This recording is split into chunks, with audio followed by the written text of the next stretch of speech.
Simplemente decirles que a partir de la segunda mitad de este 2016, desde la Dirección Provincial nos propusimos dialogar con la Dirección Provincial de Educación Especial en el marco del gabinete de la Secretaría de Educación. En el recorrido de las reuniones para capacitación por prácticas profesionalizantes, por proyecto integrador, verificamos oportunamente que existían iniciativas aisladas en las escuelas técnicas secundarias que era importante dar a conocer. No sé si más de uno recuerda que hablábamos, hubo una época este año que en los medios de comunicación escrita, por lo menos, había mucha mala noticia de las escuelas técnicas. Fue un par de meses donde cada 7 días, 10 días, y en esas reuniones decíamos que en las escuelas técnicas de la provincia pasan muchas mejores cosas que las malas noticias pocas y pobres que salían en los diarios. Cuando entonces empezamos a recuperar y a entrar en conocimiento con esas experiencias a través de docentes, de directores, eso nos impulsó mucho a dialogar con Marcela. Nos encontramos con que no era la construcción de dispositivos para la inclusión de personas con discapacidad la principal dificultad en torno a esta problemática, la problemática de la inclusión. Sobre todo, focalicemos en esta primera instancia en la educación técnico-profesional. Sino más bien que en principio la principal dificultad era la construcción de un discurso coherente y bien sabido por todos nosotros, que todos nosotros nos apropiemos de este discurso vinculado con la inclusión y la discapacidad. Primero hacia adentro de las instituciones, ya sea en la educación técnica secundaria, en la formación profesional o en las tecnicaturas superiores, para luego dar sustento conceptual a estas realizaciones, a esos dispositivos que más de uno de ustedes en sus escuelas hacen, o como estábamos viendo acá recién, la mano automatizada, por ejemplo. Entonces también surgió cierta presión, porque desde el nivel nacional había una propuesta de trabajar con el PAMI para recuperar sillas de ruedas. Yo decía, qué raro esto, si nosotros acá en Santa Fe reparamos sillas de ruedas, las fabricamos, reparamos camas ortopédicas, hacemos aros magnéticos, hay un montón de cosas. A partir de una convocatoria puntual de INET, que tiene un programa específico que se denomina PRETIS, donde participamos, Guillermina, José, de una jornada de trabajo que tuvo que ver con, entre otras cosas, conocer lo que era este programa y además conocer los laboratorios del INTI en tanto producción de ropa adaptada para personas con discapacidad.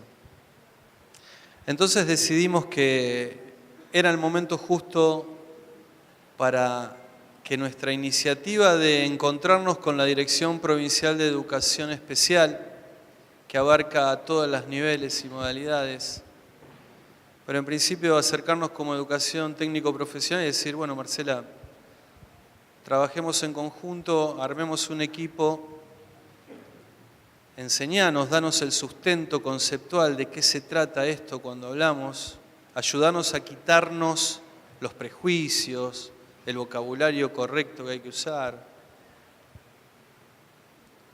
Y empecemos a caminar juntos esto de ver cómo hacemos para que nuestros estudiantes que tienen algún tipo de discapacidad o incluso nuestros docentes puedan tener un desarrollo pleno dentro del nivel y de la modalidad.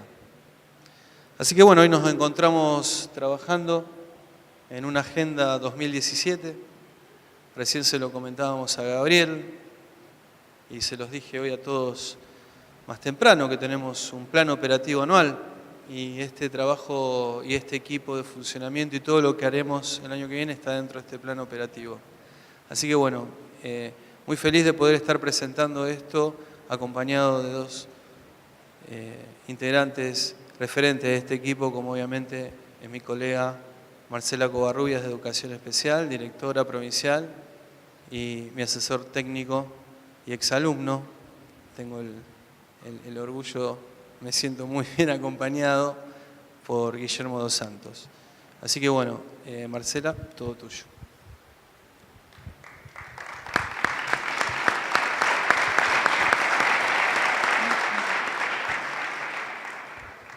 Bueno, muy buenas tardes a todos, a todas las presentes. Muchísimas gracias por acompañarnos hasta la tarde, una jornada que ha comenzado por la mañana. Nosotros venimos también de una jornada muy interesante que es el tercer encuentro de equipos directivos de Escuela Abierta, pensando entre especialistas, docentes, alumnos, pensando esta construcción de la Ley Provincial de Educación. Y nos encontramos hoy, muchísimas gracias por la invitación, tanto a Pablo, a las autoridades ministeriales presentes, al doctor Oscar Di Paolo, a las autoridades de otras instituciones que también están presentes hoy, a los colegas directores provinciales. Para mí es un placer y un honor estar hoy cerrando ya casi la jornada de este Congreso Provincial. Cuando comenzamos a pensar con Pablo esta línea de acción y este programa, que para nosotros es histórico pensar en la escuela técnica, en la educación técnica, trabajando codo a codo, colaborativamente con la educación especial. La verdad que fue una emoción, es más, ayer nos enviábamos mensajes justamente diciendo todo lo que nos imaginábamos y cuánto queda aún por avanzar, y qué propuestas teníamos al menos para este 2017 que ya casi comienza. En principio, bueno, comenzamos a trabajar sobre una palabra que hoy está muy presente en materia educativa y que además es uno de los ejes fundamentales de nuestra política educativa, que es la inclusión socioeducativa de los alumnos, de los docentes, de toda la comunidad educativa. Cuando hablamos de inclusión de las personas con discapacidad, hacemos referencia a aquel grupo que, por diferentes razones, han encontrado obstáculos para poder cursar sus trayectorias educativas con todas las condiciones adecuadas para poder realizarlo. Por lo tanto, estar presentes hoy es para mí un gran honor, porque nos permite justamente habilitar posibilidades, reforzar lo que Pablo dijo hace unos momentos, ese trabajo que las escuelas técnicas ya vienen desarrollando, pero que nosotros necesitamos fortalecer y acompañar. Y además destacar el trabajo de las escuelas especiales, un trabajo que vienen desarrollando desde hace muchos años, acompañando las trayectorias educativas de los alumnos y de las alumnas con discapacidad en todos los niveles y modalidades del sistema educativo. Le doy la palabra a Guillermo, quien va a comenzar con esta presentación y con, bueno, este compromiso que asumimos desde las direcciones provinciales de apostar a una mayor inclusión de las personas con discapacidad. Bueno, buenas tardes. Gracias a todos por estar, por quedarse todavía hasta esta hora. No vamos a hacerlo más tarde, así que vamos a comenzar. Queríamos comenzar hablando y un poco contándoles desde dónde nosotros trabajamos la temática, desde dónde la pensamos. A lo largo de la historia fueron transcurriendo distintos paradigmas o distintos modelos que permitieron pensar a la discapacidad y a las personas con discapacidad de diferente manera. Se fueron sucediendo de forma histórica, consecutivas, pero no en una forma encadenada, sino que fueron conviviendo y al día de hoy aún conviven los distintos paradigmas. Hay un paradigma que es el más antiguo, que es el modelo médico, el modelo tradicional, que trataba a las personas con discapacidad con cierta estigmatización, o sea, se las colocaba en un lugar, tanto desde lo ideológico como desde lo físico, se la excluía a la persona, ¿sí? Aquella persona que tenía algún tipo de discapacidad quedaba fuera de la sociedad, fuera de la cultura. Esa persona era estigmatizada porque se le otorgaba un lugar determinado, ¿sí? Luego el modelo médico, que surge luego de la Segunda Guerra Mundial principalmente, surge para ver qué se hacía con todo este grupo de personas, cómo se lo trataba de incorporar a la sociedad, porque se empieza a ver mal esta cuestión de la exclusión, pero se les sigue asignando un lugar determinado dentro de la sociedad, dentro de la comunidad. Y pasan a ser personas que eran personas o individuos a los cuales se los debía atender, ¿sí? Entonces el modelo médico hegemónico toma una postura en esta condición y hace que haya un cierto grupo de profesionales que atienden a la persona y le asignan esta posición o este lugar de asistencia más que nada. Este modelo médico, si bien está tratando de abandonarse porque ha tenido muchas críticas, es el que mayoritariamente tenemos hoy o el que la mayoría de las personas aún sigue replicando porque sigue rebotando, ¿sí? Cuando escuchamos palabras como deficiencia, discapacidad, minusvalía, vienen de este modelo médico, ¿sí? Un modelo médico que se centra en la deficiencia de la persona, en lo que a la persona le falta o a lo que la persona lo diferencia del común de los demás, de lo que se considera normal, ¿sí? A causa de esta deficiencia o de esta falta, se dice que la persona tiene una discapacidad, pero esa discapacidad en cuanto a la limitación para poder realizar determinadas actividades y causada en forma lineal por la deficiencia. Esa deficiencia y esa limitación de actividad lo llevan a tener una limitación o una falta en la participación social. La persona no puede participar socialmente y ser parte de la sociedad y de la cultura debido a este impedimento personal, ¿sí?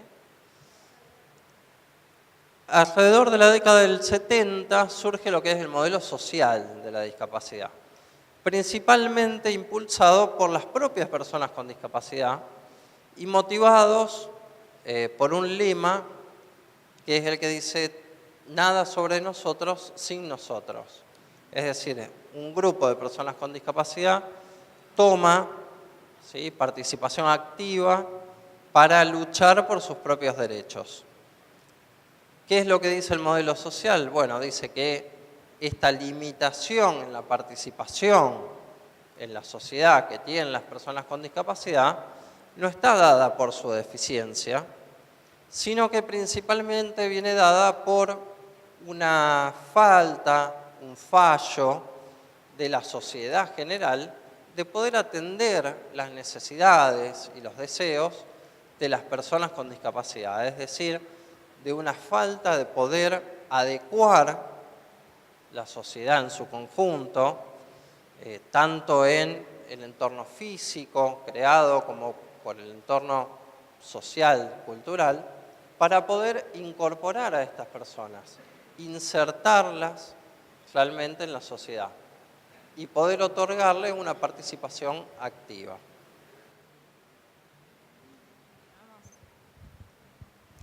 Bien, nosotros cuando comenzamos a trabajar con el equipo de Pretis, la primera palabra que, al menos, que comenzamos a discutir y a debatir era la palabra inclusión, ¿no? ¿Qué hablamos cuando hablamos de inclusión socioeducativa? Hay, bueno, diferentes posiciones en relación a esto, y más allá de los debates en torno a la inclusión y a la exclusión, creo que debemos al menos partir de una pregunta, que es, bueno, ¿quién es el responsable o la responsable, o a quién se debe la responsabilidad en relación a la inclusión, ¿no?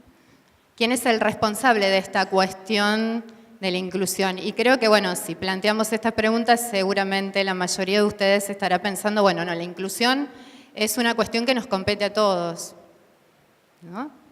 Socialmente nos compete a todos. Hoy hablamos, pareciera que la palabra inclusivo o inclusiva es una palabra que hoy se escucha muchísimo cuando queremos hacer referencia a una educación inclusiva, a una sociedad inclusiva, ¿sí? A espacios inclusivos. Y esto no solamente tiene que ver con que la palabra inclusivo aparece y la inclusión también, sino que también visibiliza que hoy la educación requiere de determinadas reformas y mejoras para que realmente sea una educación inclusiva. Entonces colocamos esta palabra para decir, bueno, a ver, ¿cuáles son las condiciones que deben darse para que la educación sea realmente una educación inclusiva, para que la inclusión sea real, efectiva y plena? Cuando comenzamos con este debate de la inclusión, bueno, obviamente que reconocemos todos que la inclusión es una cuestión que en gran medida depende del Sistema General de Educación, donde el Ministerio de Educación tiene en esto un gran compromiso y una responsabilidad y una obligación. La modalidad especial ha sido, y la educación especial ha sido, una de las responsables históricamente de la inclusión de las personas con discapacidad. Esto continúa siendo así, pero sabemos que la educación especial y la modalidad que atraviesa todos los niveles y modalidades de nuestro sistema educativo no está sola, está acompañada por el resto de los niveles y modalidades, entonces requieren esto un trabajo colaborativo y mucho más articulado. Entonces, cuando hablamos de inclusión decimos, bueno, ¿cuáles son estas condiciones que deben darse para que estas escuelas que nosotros imaginamos sean escuelas puertas abiertas, escuelas que reciban a todas y a todos los alumnos independientemente de que tengan o no tengan una discapacidad? Creo que el gran desafío es, bueno, como lo dice Carlos Escliar, ¿no? Cualquierizar la educación, es decir, que a las escuelas ingresen cualquiera y puedan egresar y terminar y finalizar sus estudios, cada uno con sus singularidades. Y esta es nuestra apuesta con este programa desde la inclusión y desde la tecnología. Y nosotros tenemos un marco normativo, un marco que marca a nivel provincial, que es superador, que es innovador en relación a otras provincias. Tenemos decretos, el decreto 2703, que ya tiene 6 años, de un camino hacia la inclusión de las personas con discapacidad en la escuela común de todos los niveles y modalidades. Un camino que ha tenido sus obstáculos y dificultades, pero que venimos trabajando para que esas condiciones se vayan dando y para que esta inclusión sea real, efectiva y plena. Uno de los marcos normativos, además, que tenemos es la Convención Internacional de los Derechos de las Personas con Discapacidad. Sin duda, esta norma a nivel internacional es hoy el marco más actualizado, más pretencioso y adecuado para pensar esta inclusión sobre la que estamos caminando. Y esta Convención Internacional hace referencia en su artículo 24 justamente en relación a la educación. La Convención Internacional de los Derechos de las Personas con Discapacidad comenzó a elaborarse, a redactarse en el 2001 con representantes de diferentes sectores, especialistas, organizaciones, que dijeron, bueno, a ver, ¿cuál es esta sociedad que nosotros pensamos para que todas las personas con discapacidad tengan los mismos derechos?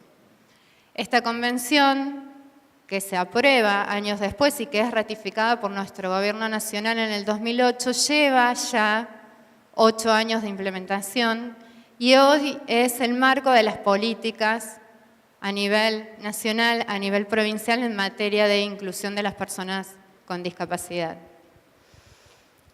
Como les decía, el artículo 24 hace referencia a la educación y justamente establece, entre otras cuestiones, que los Estados partes reconocen el derecho a las personas con discapacidad a la educación y que asegurarán un sistema de educación inclusivo en todos los niveles.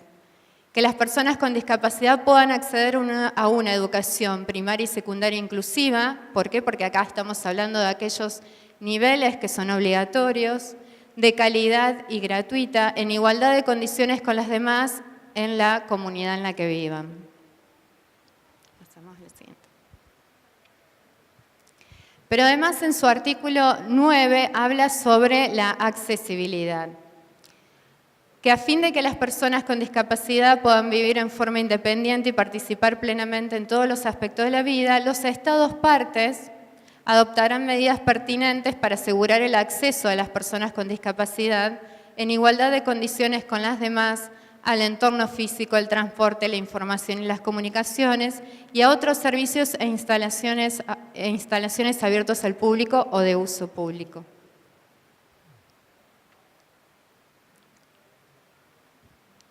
La Convención reconoce que la discapacidad es un concepto que evoluciona, que es un concepto que es dinámico y, como decía Guillermo, que resulta de la interacción entre las personas con las deficiencias y las barreras debidas a la actitud y al entorno que evitan su participación plena y efectiva en la sociedad en igualdad de condiciones con las demás. Esto nos parece que marca, en realidad, un punto y una mirada diferente en relación a la discapacidad y en relación a la accesibilidad. Hoy nosotros nos planteamos como un gran desafío poner la mirada en cuáles son las condiciones que el entorno facilita o no a las personas con discapacidad para que puedan realizar sus trayectorias educativas en igualdad de condiciones. Es decir, no colocar la mirada en la discapacidad como si lo hacía el modelo médico, al cual hacía referencia, en ese déficit, deficiencia o en la condición de discapacidad, sino qué es lo que las escuelas hoy están brindando a nuestros alumnos y a nuestras alumnas, a los equipos docentes, directivos, para poder facilitar esto que también Scliar dice, que es el de poder vivir juntos.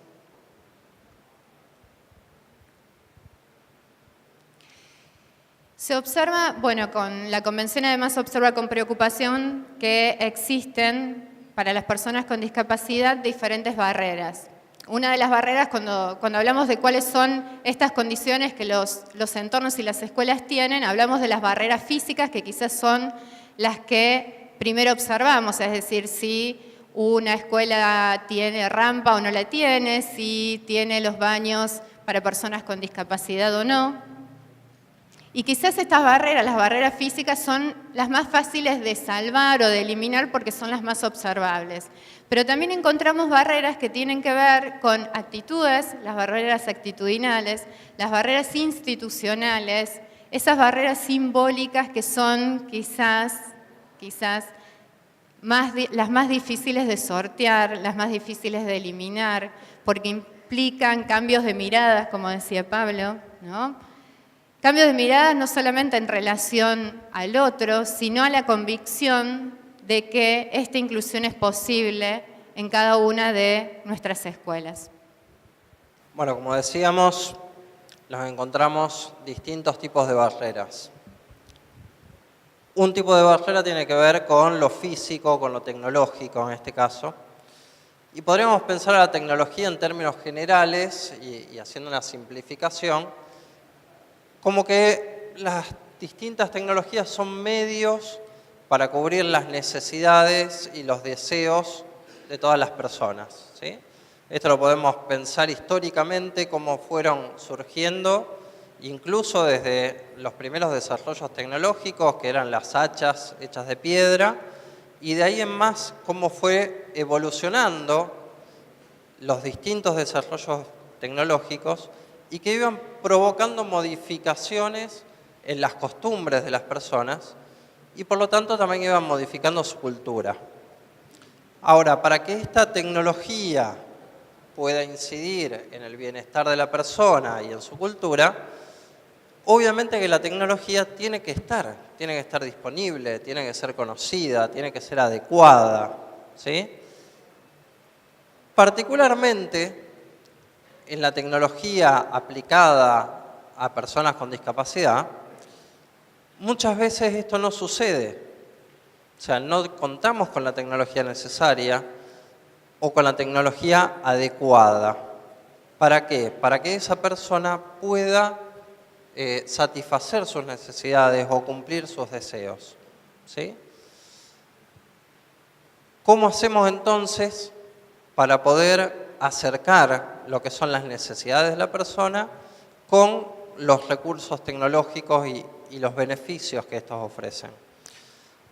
Tenemos dos estrategias, podríamos decir, generales. Una es por medio de la tecnología asistiva y la otra es por medio del diseño universal.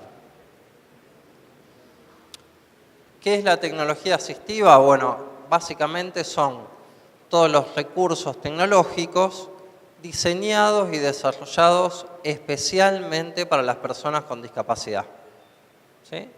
Son todos los productos que encontramos en el mercado, pero que fueron desarrollados pensando en brindarle a la persona con discapacidad esta posibilidad de realizar determinadas actividades, de poder participar socialmente. El diseño universal, en cambio, es una estrategia que justamente es diseñar pensando en todos.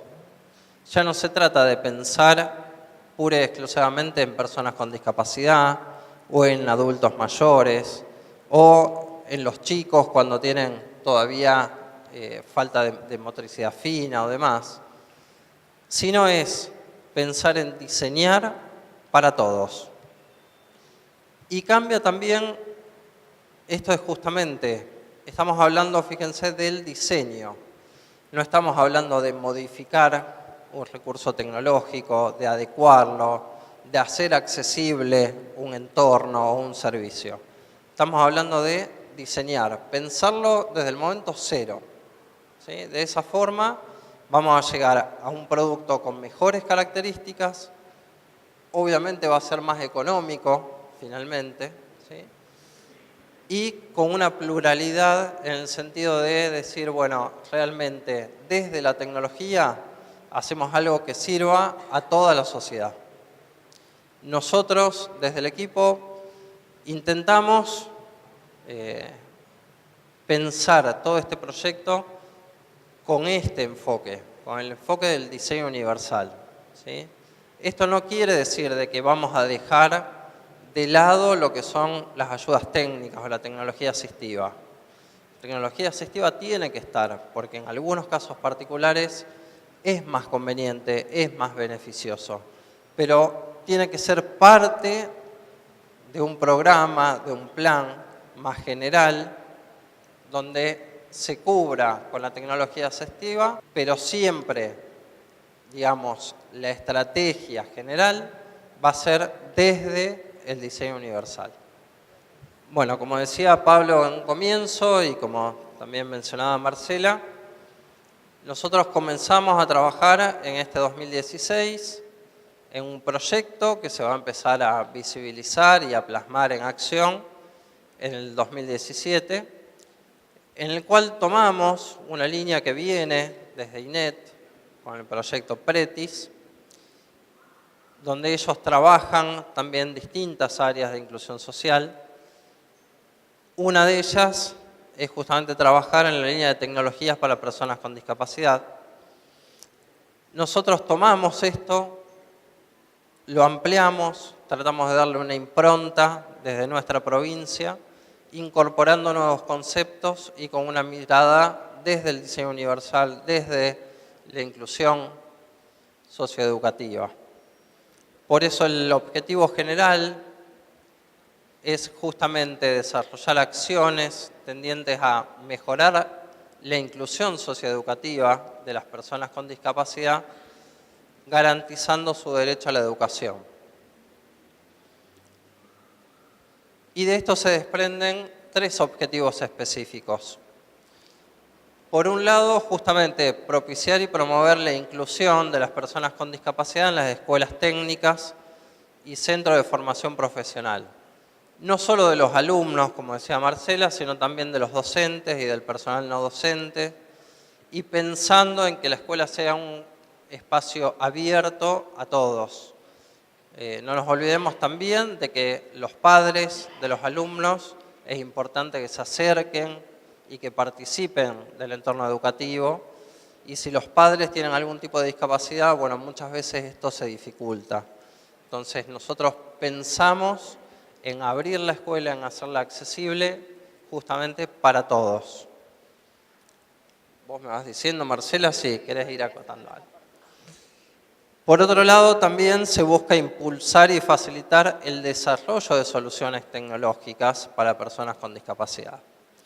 Esto que Pablo mencionaba, de que ya hay algunos proyectos que se han llevado adelante y que se vienen llevando adelante, que desde la propia escuela técnica, desde los propios alumnos, se empiece a trabajar en poder brindar estas soluciones hacia las personas con discapacidad en general. Por un lado, hacia los propios compañeros, hacia los propios alumnos que están transitando ese proceso educativo, pero también pudiendo trabajar con otras asociaciones de la comunidad, pensando muchas veces también en los adultos mayores que comparten necesidades similares a los de las personas con discapacidad, y pensando no solamente en herramientas que sirvan dentro del ámbito educativo, en el proceso de enseñanza, sino también en otros procesos que tienen que ver con lo lúdico, que tienen que ver con lo deportivo, que tienen que ver con toda la actividad y la vida de una persona con discapacidad, de una persona en términos generales, y que, como decía antes, muchas veces las personas con discapacidad encontramos obstáculos que están generados en el entorno, en los servicios, ¿sí?, que comúnmente tenemos en nuestra comunidad. Cuando ingresé quiero hacer un comentario. Cuando ingresé a la escuela, uno de los primeros stands que visité es el de la Escuela Técnica 279 de Sunchales, porque justo vi el cartel Sunchales. Yo soy de la ciudad de Sunchales, así que bueno, mi corazoncito está puesto ahí. Y estuve conversando con los alumnos y con las alumnas, porque bueno, tienen 2 proyectos sumamente interesantes que además, bueno, fueron premiados, pero que además uno de ellos es un proyecto que la verdad emociona, porque es un proyecto en el que vemos realmente plasmado y concretado esta idea de la escuela como institución social, ¿no? Esta escuela que trabaja con otros, esta escuela que trabaja con otras escuelas. Ellos tienen un proyecto, además del semáforo, tienen otro proyecto que es el del timbre lumínico, en el que participaron 3 escuelas de diferentes niveles y que seguramente, a lo mejor muchos de ustedes conocen este proyecto y no sé si lo han presentado anteriormente, pero donde fue una propuesta que nace de una escuela especial de Rafaela y además es una escuela especial de otra localidad, a la que se suma la escuela técnica con muchísimo entusiasmo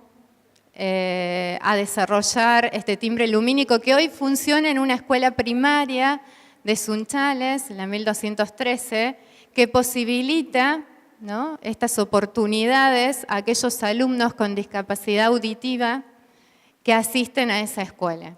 Cuando uno recorre la escuela primaria y ve el dispositivo colocado y ve tanto trabajo de diseño, además porque el diseño final y el producto final y el timbre lumínico que se colocó es un producto mucho más superador de lo que se propuso en un inicio en ese proyecto. Cuando recién Guillermo hacía referencia a justamente propiciar y facilitar estas soluciones tecnológicas, recordé esta experiencia de estas 3 escuelas que de manera generosa, de manera solidaria, se movilizaron justamente para lograr este objetivo, que es el objetivo que este programa justamente tiene, que es el de lograr una mayor inclusión socioeducativa de los alumnos y las alumnas con discapacidad. Así que bueno, quería simplemente hacer este comentario porque cuando ingresé y vi que la Escuela de Sunchales estaba participando de este congreso, me parecía sumamente valioso hacer este reconocimiento, aparte de que soy, digamos, de la localidad. Pero quería hacer ese comentario. Bueno, me sumo y me permito hacer otra mención también a un proyecto que es de una escuela de Venado Tuerto. Lo tenemos a Martín acá como uno de los docentes referentes del equipo. Tenemos ese proyecto mano a mano que la verdad que me sorprendió por la calidad y eso también marca un poco lo que nosotros queremos impulsar desde la provincia y marcar una cierta diferencia también con lo que se propone desde Pretis. Nosotros queremos que no solamente bajemos los planos a la escuela y se los demos a los chicos para que lo copien, lo cual está muy bueno, pero también queremos propiciar, impulsar y promover la creatividad de los chicos. Creo que nos vamos a sorprender cuando nosotros planteemos una problemática y esperemos de los chicos que nos brinden propuestas de solución. Eso creo que nos va a dar un cambio cualitativo. Siguiendo con los objetivos específicos, el tercer objetivo habla de mejorar la accesibilidad de las escuelas, que es, creemos también, un primer paso inicial fundamental que no puede faltar. Tenemos que propiciar las características y las condiciones de las escuelas para el ingreso y la participación, como decíamos antes, de los chicos, los docentes y los padres.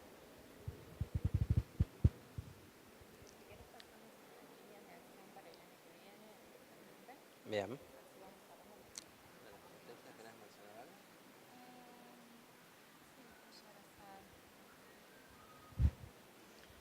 Bueno, la estrategia un poco ya la estuvimos adelantando, que esto de poder lograr este círculo virtuoso de interacción y de articulación entre el nivel secundario, entre la educación técnica y la modalidad especial, con miras a fortalecer el proceso de la educación inclusiva en el marco de lo que yo ya estuve adelantando, que es la Convención Internacional de los Derechos de las Personas con Discapacidad. No nos vamos a detener en algunas cuestiones porque nos queda muy pocos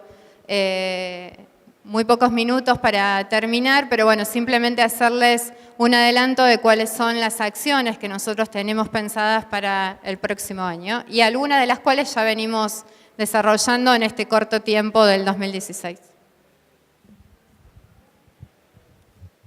Bien, bueno, la primera acción que tenemos pensado desarrollar es justamente el relevamiento de cuáles son las condiciones actuales. Este relevamiento va a ser tanto de las condiciones de accesibilidad de las escuelas, de la participación de alumnos con discapacidad en las escuelas y tratar de relevar cuáles son estos proyectos que mencionábamos antes, que sabemos que ya existen, que se vienen desarrollando o que se hicieron, tanto sea desde Pretis como desde otras líneas de proyectos. En esto refuerzo lo que decía Pablo esta mañana de la importancia de poder recibir esta información de parte de todas las escuelas, sea que nosotros nos comuniquemos o que vayamos personalmente o que les enviemos un mail. Para nosotros es muy importante tener esa devolución, contar con esta información, porque en base a eso es como nosotros podemos planificar y proyectar sobre lo concreto.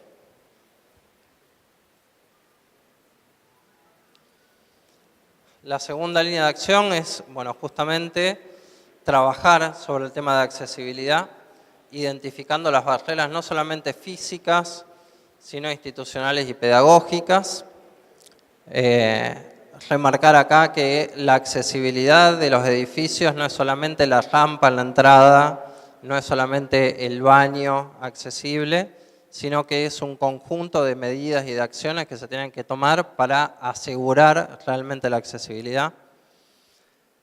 Poder establecer líneas de financiamiento, las cuales hay por distintos ámbitos, es poder tomar y aprovechar y de alguna forma gestionar para que los proyectos se puedan llevar adelante. Y, bueno, justamente impulsar la creación y la construcción de más soluciones técnicas para personas con discapacidad por medio de proyectos que vamos a estar haciendo desde las escuelas técnicas, desde los centros de formación profesional y en forma conjunta con las escuelas de educación especial. Encuentros y capacitaciones. Acá es importante remarcar lo que yo mencionaba al principio, que veíamos los distintos modelos o los distintos paradigmas de discapacidad. Y yo les decía que fue algo que se fue dando en forma histórica, pero que aún hoy conviven, ¿sí? Y esto de la convivencia tiene que ver porque no todas las personas, no en todos los ámbitos, trabajamos la temática de la discapacidad desde un modelo social, desde la Convención de los Derechos, desde la forma en que nos referimos a las personas con discapacidad, el trato que tenemos para con las personas con discapacidad y que después se materializa en todo lo otro que venimos hablando. Entonces, en este sentido creemos que es sumamente importante trabajar tanto en la capacitación hacia los docentes, en hacer encuentros con el trabajo no solamente con los docentes, sino también con los alumnos, talleres vivenciales para poder incorporar la temática también desde otro lugar y no solamente desde la capacitación, ¿no? No sé si querés. ¿Querés decir esto vos? Las experiencias de inclusión socioeducativa, que justamente tiene que ver con también lo que venimos mencionando, identificar cuáles son los proyectos que están, como este que mencionaba Marcela, con el que mencionaba yo, tratar de darle desde nuestro lugar el asesoramiento, el apoyo necesario y sobre todo la vinculación, poder vincular esos proyectos con otras escuelas que se pueda replicar, con escuelas de educación especial donde se puede hacer falta este tipo de dispositivos, con organizaciones de la comunidad, las famosas ONG, que tienen el conocimiento no solamente desde lo teórico, sino desde lo práctico, desde la vivencia, desde saber cuáles son las cosas que realmente se necesitan, ¿sí? Entonces, esa vinculación es fundamental. Por último, la última acción es la producción de material de difusión en la misma línea de lo que les marcaba antes. Es importante saber de qué forma nosotros debemos mencionar a las personas con discapacidad, referirnos, saber dónde podemos obtener mayor información, saber cuáles son los proyectos que hay en existencia, las líneas de financiación, la forma en que nosotros desde el Ministerio podemos asesorar y apoyar. En esto yo, ya para terminar de mi parte, me sumo al eslogan del Congreso, que es justamente avances, desafíos y vinculación estratégica. Me parece que el estar hoy acá en este encuentro, hablando de este tema, planteando este tema, es un gran avance. El desafío está planteado para todos, poder llevarlo adelante, poder implementarlo en estos años que tenemos por delante. Y la vinculación estratégica es la única forma en la cual podemos llevar esto adelante. Vincularnos entre todos, con ustedes, con el Ministerio, con las ONG, con los proyectos que ya existen. Así que, de mi parte, muchas gracias.